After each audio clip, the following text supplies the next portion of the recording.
সম্মানিত দর্শক, মৎস্য উদ্যোক্তা ও মাছ চাষী বন্ধুগণ, আসসালামু আলাইকুম। আপনাদের সকলকে স্বাগতম জানাই আজাদ মৎস্য হ্যাচারি ও নার্সারির নতুন আরও একটি ভিডিওতে। আমাদের দেশে বাণিজ্যিকভাবে যে সকল মাছ চাষ করা হয়ে থাকে তার মধ্যে একমাত্র ভিয়েতনামি কই মাছই মাত্র 90 থেকে 100 দিনের মধ্যে বাজারজাত করা সম্ভব। পুকুর কিংবা বায়োফ্লোকে চাষকৃত মাছের মধ্যে অন্য কোনো মাছই এত দ্রুত বড় হয় না এবং এত তাড়াতাড়ি বাজারজাত করা যায় না।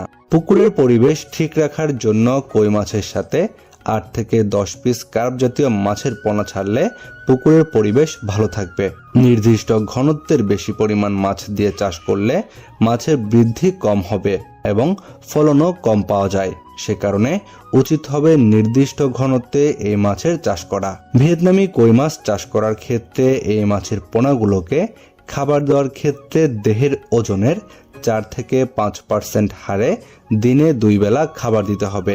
এক্ষেত্রে প্রতিষ্ঠিত যে কোনো কোম্পানির ভাসমান ফিড ব্যবহার করা যাবে। ভিয়েতনামি কই মাছ চাষ করার ক্ষেত্রে সঠিক পরিচর্যা ও যত্ন করে চাষ করলে ইনশাল্লাহ 90 থেকে 100 দিনের মধ্যে এই মাছ বাজারজাত উপযোগী হয়ে যাবে। তবে অবশ্যই এই সকল মাছ চাষ করার ক্ষেত্রে পোনা নির্বাচনের সময় উন্নত মানের পোনা নির্বাচন করতে হবে, কেননা সঠিক মানের পোনা নির্বাচন করতে না পারলে এই সকল মাছ চাষে লাভ করা অসম্ভব। তাই আপনাদের জন্য উন্নত মানের ভিয়েতনামি কই মাছের পোনা পাচ্ছেন আজাদ মৎস্য হ্যাচারি ও নার্সারিতে। আমাদের কাছে শুধুমাত্র ভিয়েতনামি কই মাছের পোনা নয়, আমাদের কাছে পাবেন ভিয়েতনামি কই মাছের রেনুও।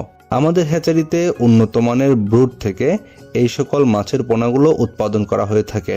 আমাদের হ্যাচারির ব্রুডের মান উন্নত জাতের, যে কারণে এই মাছ চাষের জন্য আপনারা এই সকল পোনা এবং রেনুগুলো সংগ্রহ করতে পারেন। আপনারা যে সকল মৎস্য উদ্যোক্তা ভাইয়েরা উন্নত মানের ব্রুড থেকে উৎপাদিত ভিয়েতনামি জাতের কই মাছের রেনু ও পোনা নিতে যাচ্ছেন, আমাদের ভিডিওর স্ক্রিনে দেওয়া নাম্বারে যোগাযোগ করুন। আমরা বাংলাদেশের যে কোনো জায়গায় অক্সিজেন দিয়ে ড্রামে ও প্যাকেটে করে হোম ডেলিভারি দিয়ে থাকি। আপনার মাছ চাষের নিয়মিত বিভিন্ন পরামর্শমূলক ভিডিও ও পোনার ভিডিও পেতে আমাদের চ্যানেলটি সাবস্ক্রাইব করে বেল বাটনটি বাজিয়ে দিন। আজকের মতো পর্যন্তই। আল্লাহ হাফেজ।